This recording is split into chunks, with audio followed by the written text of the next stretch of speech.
and my bike handling skills are what I would consider pretty good. Oh, nearly. Oh. Welcome back. What we have here is the proceeds of flipping free bikes from Marketplace. Now, basically, since I flipped my first bike on Marketplace, I knew that all the money from that was basically going to go into my first gravel bike. Now, if you were really motivated, I mean, you could go back through all my videos and try and add up all the profit from all the bikes that I've flipped. There's a fair chance it's not going to equate to the total value of this bike here. However, I do flip a few more bikes than just the ones that I post videos of. So sometimes I'll get a bike and it'll need nothing more than a clean, and then I'll just take some photos of it and sell it. Now, that is not enough to make a video out of, so they just go by and they never see the camera. Now I'm finally at a point where I can sort of justify spending a bit of that money on some cycling endeavors, and the first thing that I wanted was my very first gravel bike. So I've been fascinated by watching gravel racing and adventure cycling, bike packing videos for like the longest time. It's just something that I've never had the money to go out and buy a gravel bike, and I couldn't really justify owning a road bike and a gravel bike when they kind of do the same thing, I guess, in most cases. I also have like quite a collection of bikes already, so I just couldn't justify owning one more. But this has kind of paid for itself. Now, I don't think I'm gonna be ever in the position to go out and buy a brand new bike of basically any discipline. And I wouldn't go out and buy a mid-tier bike brand new when you can buy the top of the line model that may be a couple of years old on Marketplace for the same price. This here is none of those things.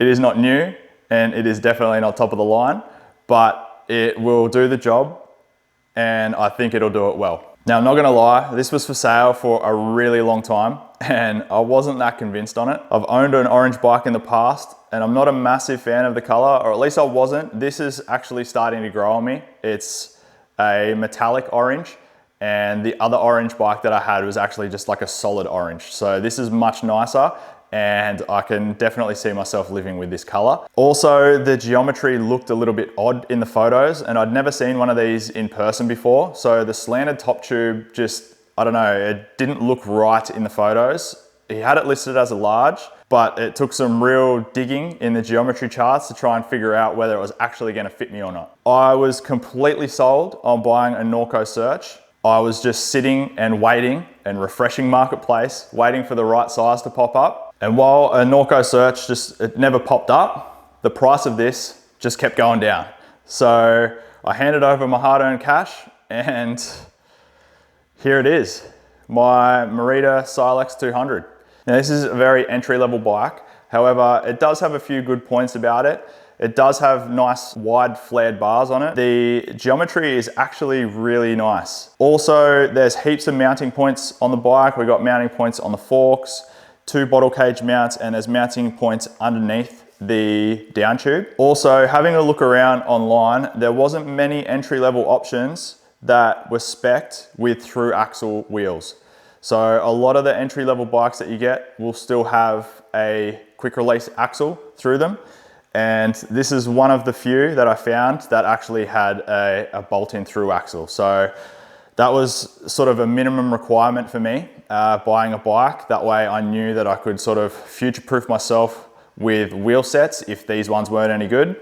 So when I got the bike, it came with some Kmart spec all black 35C dirt tires. They really let the bike down aesthetics wise. And they also weren't very wide considering how much tire clearance there is on the bike. So the first thing that I did was I went out and got these Maxxis Rambler tires in a 45C. Now the tread pattern isn't too aggressive, so they'll be quick enough on the road, but it'll be enough for me on the trails. I'm not gonna be doing any like downhill riding or anything, so I reckon they'll be grippy enough. And my bike handling skills are what I would consider pretty good, so I should be able to hold on to a lot of the tracks with these tires on there pretty comfortably, especially at the speed that I ride anyway. I'm not breaking any records. Also, I purchased the bike without pedals. He offered it to me for 50 bucks less without the flat pedals that were attached to it. I have these DD pedals here that are on it now, and they come off a previous flip that I've done. So technically they're paid for already, but I will include them in the total cost of the bike. I also added a bottle cage to it. and added some new bar tape. The bar tape that was on there had a big tear down one side. So the bike comes spec'd with Shimano Sora group set, 2x at the front and 9 in the rear. One thing that I probably will upgrade quite quickly is the rear derailleur. The rear derailleur on this doesn't have a clutch on it, and to avoid any chain drop or chain slap, I'll probably just get myself a clutched rear mech. So it comes spec'd with some Pro Max brakes. They're just mechanical disc brakes. These brakes here, they're not like the TRP ones with the little hydraulic reservoirs or anything in them. They're just fully mechanical, and they actually work really well. So I don't know what pads are in them, whether they're just the factory ones or not, but it actually stops really good. So I purchased this bike here for $500. I have added the 2 new tires, the pedals, the bottle cage and the bar tape to get it to the point where it's at the moment. An additional $170, not including the pedals. So for argument's sake, we'll say $200, which would bring the total cost of this bike to $700, which, considering that a brand new Silex 200 is $1,500, we've basically saved ourselves like 50% of the purchase price brand new, and we've got a bike that is in awesome condition. So while there is a couple of items that I'll want to address and upgrade for the type of riding that I'll be doing, for now, I think we'll just head out on a ride and we'll talk through those items on the way. All right, so we're about 14 Ks in and we've just hit the start of the forestry tracks. Now the plan today is to ride to Wild Horse Mountain Lookout, which I believe from my house is about 30 Ks. I would say it's gonna be between like a 60, 70 K total ride. But yeah, I'm 14 Ks in now, so we've only got like, 15, 16 Ks, I would say, to go on this track here. Keen to give it a crack and see what it's all about.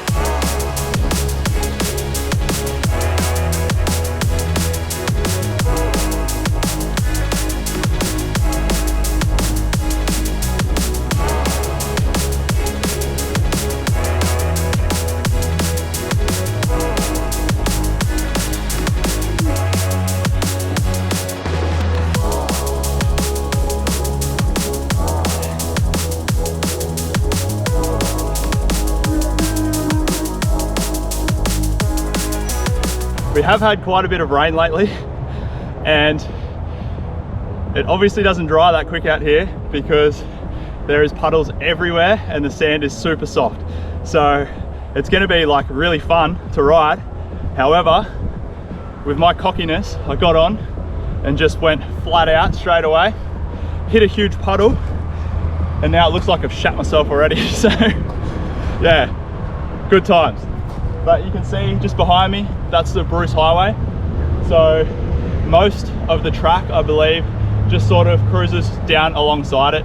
So most of the time I'm gonna be able to see traffic. It's gonna be like, I guess, somewhat of a safe course, because if you ever do run into trouble, you are quite close if you need assistance. If you were to need an ambulance or something, you could call them, and I mean, it's only 100 meters away. It would be safer for them and quicker for them to come and collect you or come and attend to you if you were just to make it out to the Bruce Highway itself. So for now, I'm gonna jump back on, keep cruising. I'll be, maybe somewhat more reserved in my riding, but I mean, I doubt it. I'll probably just end up covered in mud by the end of it. My bike already looks like I've done a full session on it and I've only ridden about 500 meters. So yeah, we'll get into it. Let's go.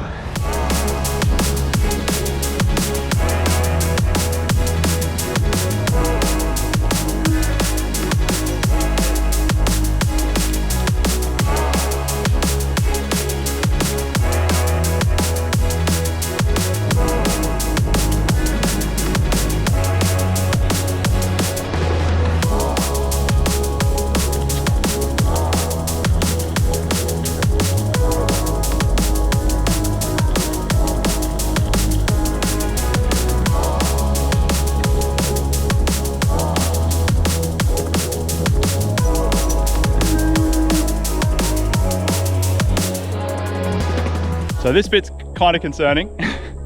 I've got to a point where Google's telling me to turn off and head out, and That's what I'm looking at as far as the road.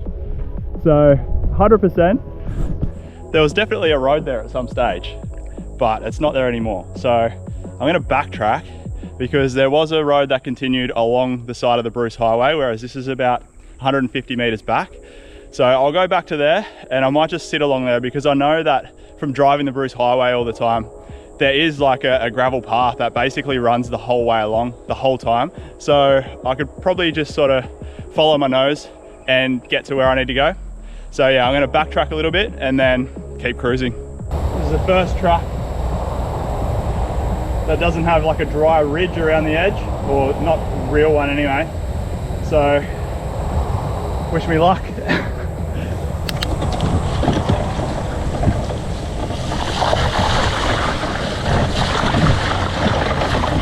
Oh, nearly. All right, things are getting dense. Oh no.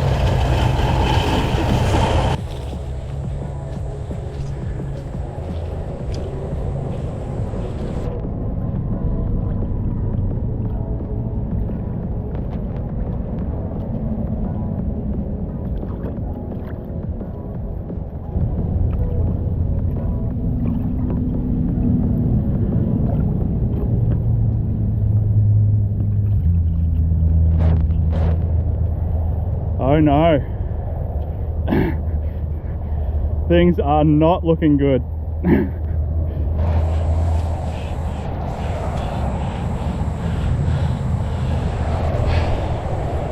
Well, that was an unexpected turn of events. I've passed about 4 turnoffs now and I've thought, they definitely look like a better way to ride, but I'll just keep cruising along the highway and see how I go. Well, I thought that I would ride this ridge up here. I hit one little slip with my back tire about here. It sent my front tire into here. And then, I mean, I just laid my bike down and it was all fine until I rolled back out the other side and then realized that my phone was no longer attached to my bike. So yeah, luckily I dug it out of the water, but who knows if it's salvageable. I mean, it's broken, it's got a broken screen anyway, so it's sort of due for replacement, but I mean, what's the point of replacing it if I'm going to keep dunking it in water? But yeah, we don't have that much further to go.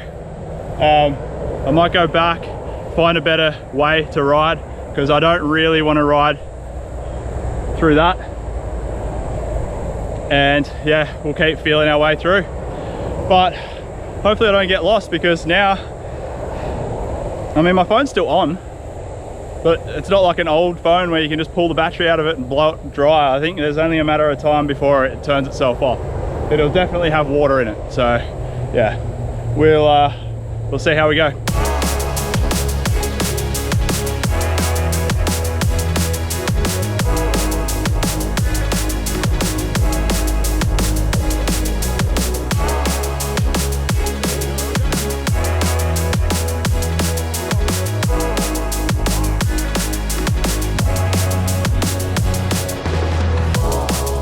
Holy fucking hell.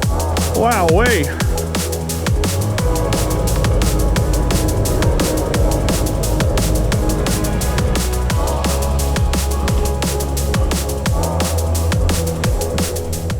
Fuck it, I'm walking this on.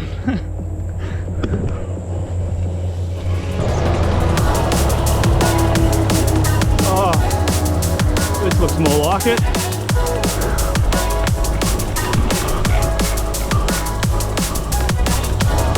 So here's the deal. Before my phone eventually turns itself off from going for a swim,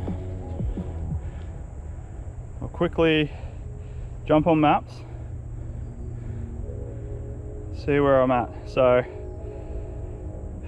it looks like I've got another, okay, well it actually looks like I'm going around in circles. Looks like I can go that way another 500 meters, turn right, and then I should be on the right track to follow my nose. Hopefully my phone just stays on. Surprisingly, when I took my quad lock case off, it was actually dry, the phone itself, but the phone does have a warning to say that the charger port has moisture in it. So yeah, I'll hopefully be able to just put it in some rice overnight and it'll be fine tomorrow. But yeah, we'll see how we go.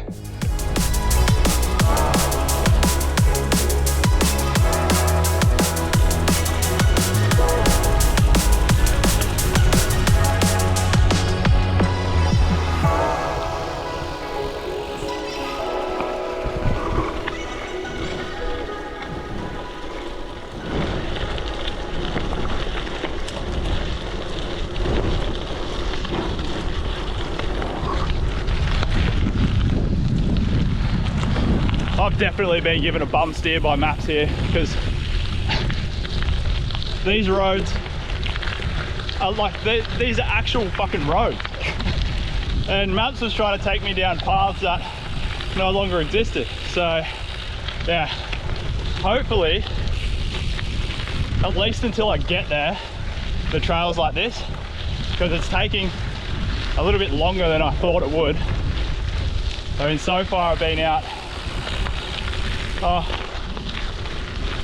probably not quite 2 hours, and I have been filming and just sort of dawdling along. I've never been this way, so taking my time. Also the puddles, some of the bigger puddles, I mean, you can't even see the bottoms of the little puddles. So the big ones, because there's lots of four-wheel drives along these paths, you don't know what they're going to be like if you ride through them. So I've just been trying to avoid them, but it just slows you down. You get up to a good speed, cruising along, and then all of a sudden you just got to hit the anchors, slow down, go around, and then pick back up the speed again. If we can stay on this track, at least for now, I'll be cheering, because this, I think, takes you nearly the whole way.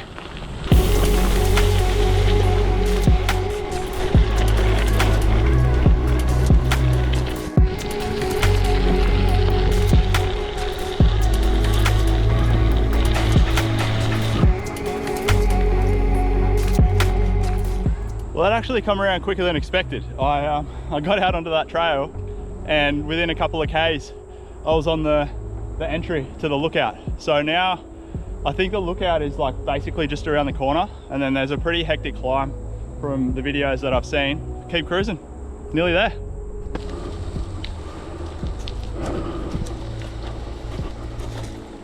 Hey guys. Hey, good on you. Thank you.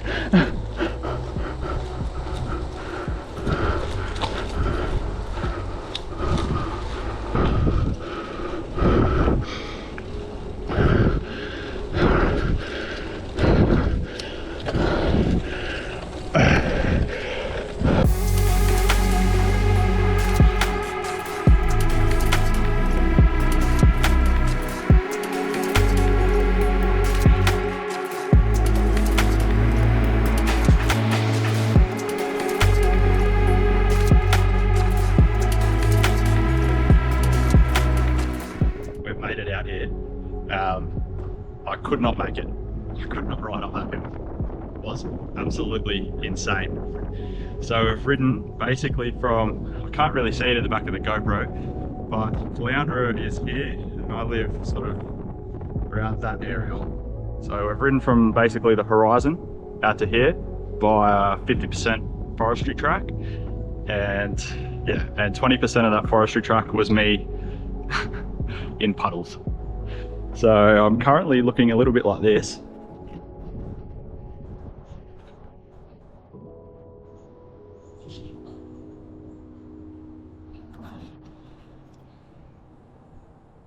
And I don't know if I got mud on my face, but yeah. I didn't anticipate it taking this long to get out here, to be honest. I did do a lot of backtracking, and obviously dropped my phone in the water. That took a little bit of time to get out. So yeah, I'll pretty much have to turn around and head home. But definitely a fun trip. I'll hit the trails again, and I guess I'll talk to the camera when I've got a bit more energy.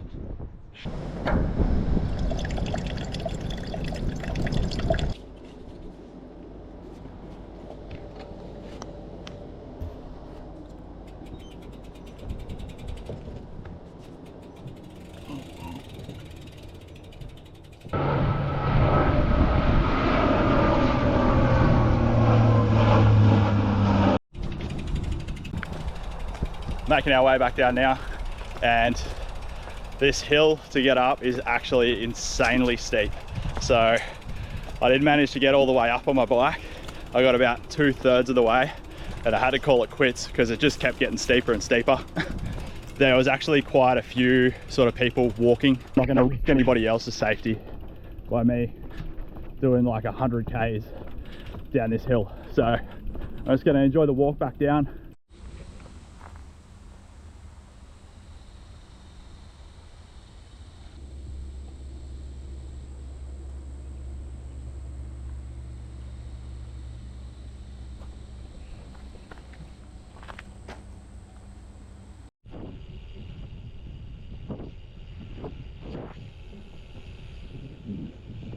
Honestly, how bloody beautiful is this place, hey?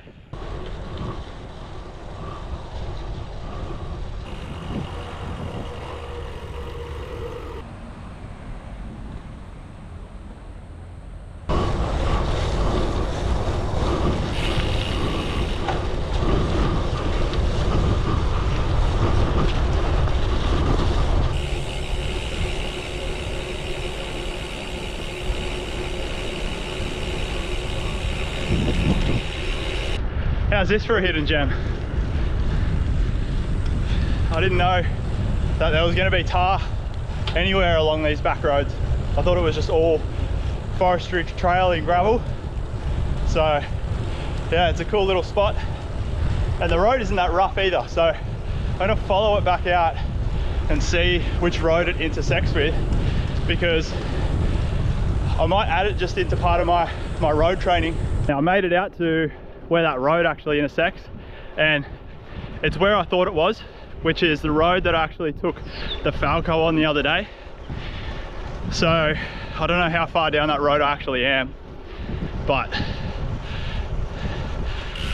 that's the end of the gravel riding, I guess, because I know from now on it's just going to be road all the way back home. I don't think I'll get any more clips. I'll just pick the camera up when I get home and we'll do a quick run through of the good and the bad.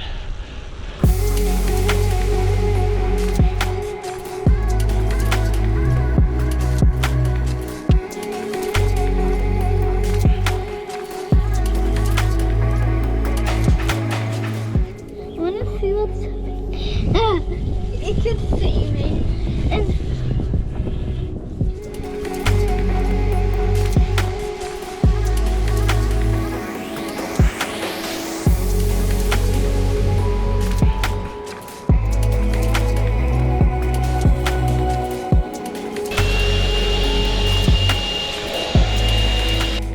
that did not go quite as I had imagined.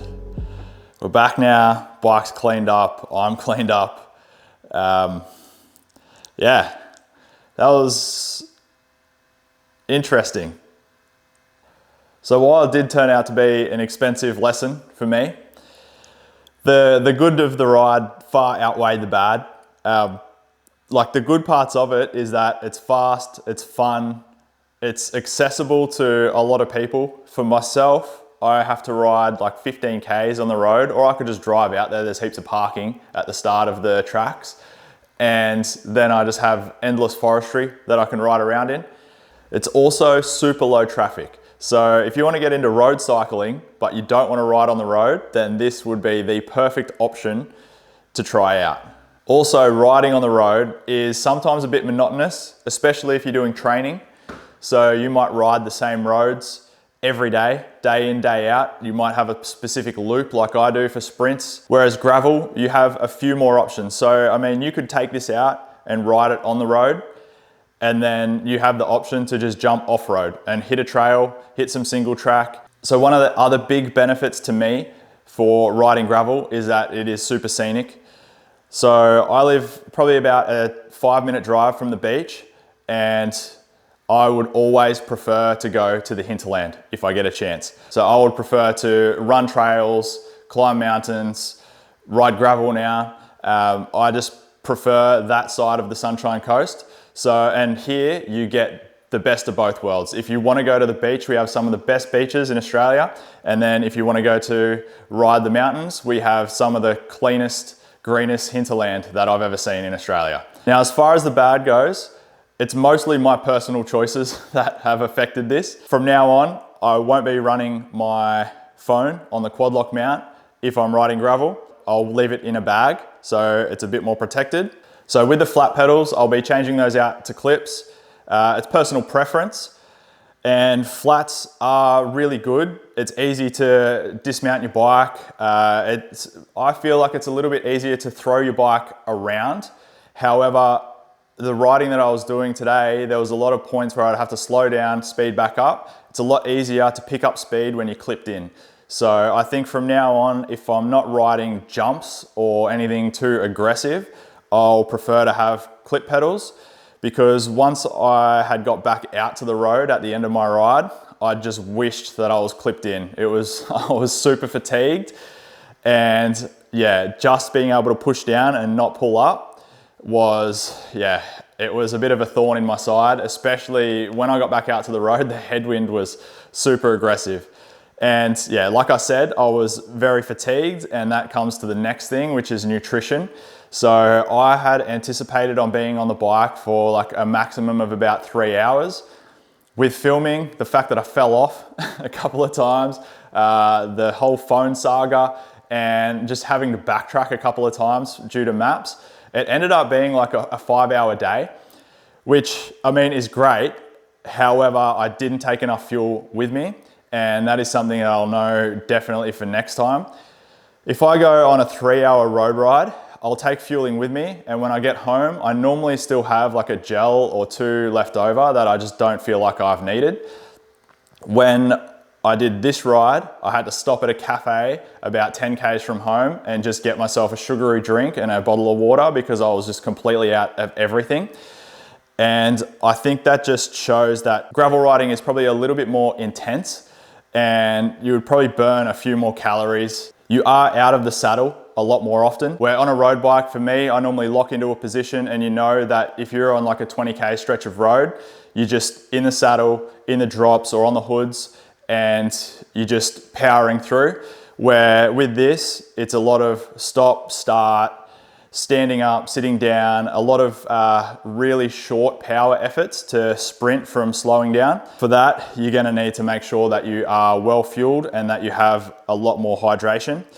So I only have 1 bottle cage. The next upgrade will be another bottle cage, so I can carry at least 2 bottles of water.